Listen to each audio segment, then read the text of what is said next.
मैं हूं भगवान जगन्नाथ। मैं वही हूं जो युगों युगों से पूरी नगरी में रथ पर सवार होकर चलता आ रहा हूं। पर आज मैं तुम्हें अपने रहस्य का वो सत्य बताने आया हूं जिसे केवल भाग्यशाली ही जान पाते हैं।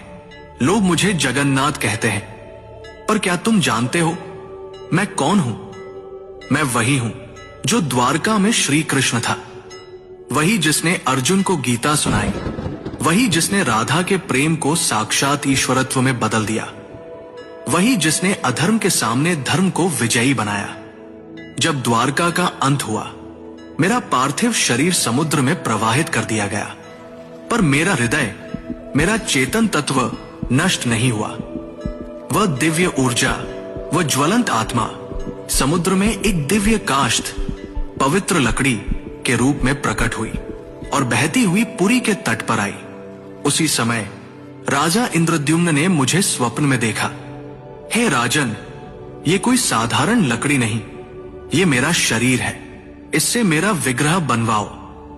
राजा ने आदेश दिया। मूर्ति बनाने के लिए एक वृद्ध पुरुष प्रकट हुए।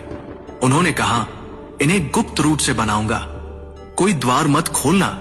वो कोई और नहीं, स्वयं विश्वकर्मा थे। जब मूर्तियां बन रही थी, रानी की चिंता बढ़ी। द्वार खुलवाया गया। मूर्तियां अधूरी थी। मेरे हाथ नहीं थे, मेरे चरण नहीं थे, पर तभी आकाशवाणी हुई, यही मेरा विराट रूप है, यही मेरा जगन्नाथ स्वरूप है, जहां मैं हर सीमा से परे हूं। जो मूर्ति नहीं, चेतना है, जो धर्म का रक्षक है। राजा ने मेरे उस दिव्य हृदय को मूर्ति में प्रतिष्ठित किया। वो हृदय जो श्री कृष्ण रूपी मेरी चेतना का केंद्र था, वो आज भी मेरी मूर्ति में वास करता है। हर 12 से 19 वर्षों में जब मेरी मूर्तियां बदली जाती है, उस हृदय को गुप्त रूप से नव विग्रह में स्थापित किया जाता है। कोई उसे देख नहीं सकता, कोई उसका वर्णन नहीं कर सकता, क्योंकि वो हृदय भौतिक नहीं, दिव्य है। मैं वही हूं जो कृष्ण है, विष्णु है, और फिर भी सबसे परे है। मेरी आंखें गोल हैं, क्योंकि मैं हर दिशा में देखता हूं। मैं काले रंग का हूं, क्योंकि मैं ब्रह्मांड का मूल स्रोत हूं। मैं रथ पर सवार होता हूं, पर मैं केवल यात्रा नहीं करता, मैं भक्तों के हृदय तक आता हूं।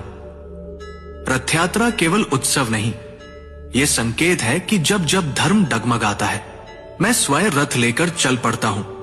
मैं कभी मंदिर में सीमित नहीं था, मैं कभी पत्थर नहीं था। मैं वो हूं जो समय की हर धारा में धर्म का रक्षक